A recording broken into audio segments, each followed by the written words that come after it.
Cake sprinkles, or hundreds and thousands, have been around since the late 18th century, when French confectioners used them as decorations. But my favourite, the chocolate sprinkle, was believed to have been invented in 1936 by a Dutchman responding to a little boy's request for a chocolate bread topping. Hundreds and thousands can add a shower of colour and texture to sweet treats. And many cupcakes, donuts, ice creams and cookies, well, they just wouldn't be the same without them.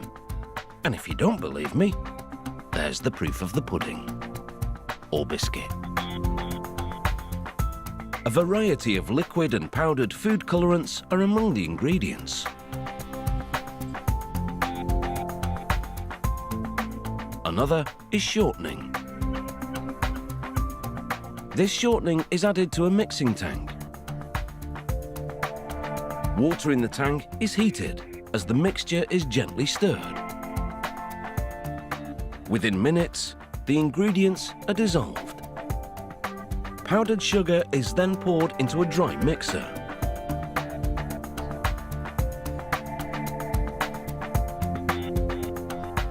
Liquid food colouring is then carefully added. Different colours and the different amounts of them produce the wide variety of sprinkles. The mixture of water and shortening are added to the dry mixer containing the powdered sugar and colorant. The lid is closed to start the dough mixing process. It takes 15 minutes to mix and thoroughly color the dough.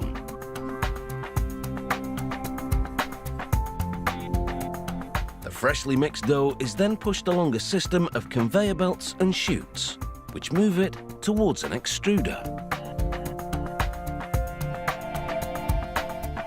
As the dough falls into the extruder, it's forced through many small holes, emerging as long, narrow strands which fall onto another conveyor.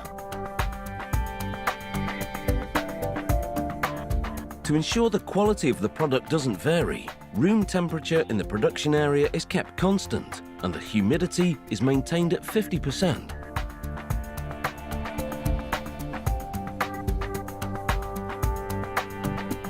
This carefully controlled atmosphere helps dry the dough as it moves along a conveyor belt and through a drying tunnel. From here, it falls into a holding vat. It's then sifted to make sure it's properly dried. Next, the dough is transferred to a tumbler. The tumbler breaks the strands into smaller sizes. The dough usually spends about 10 minutes here. Any longer, and the strand fragments will become too small. The dough is now sprayed with a confectioner's glaze and carnauba wax. This prevents the sprinkles from leaking colour once they're placed onto the white icing of your cake. Now dried and trimmed to size, the sprinkles are removed from the tumbler and poured onto a shaker table. Correctly sized pieces of dough fall through a screen, while any large clumps are filtered out.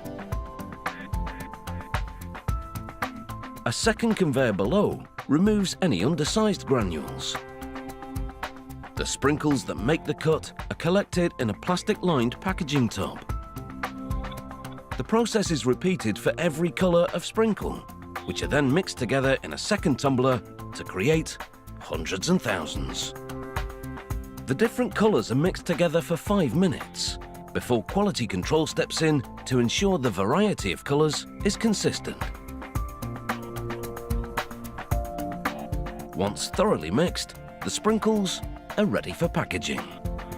A jet of air directed at the top of the bottles keeps the cap area free from sprinkles. A capping machine both positions the cap and spins the bottle to screw the cap into place. The cap bottles are then ready for labelling. Each one bursting with sprinkles of every colour of the rainbow. And brown. I'm not sure they have chocolate in a rainbow. Nice idea.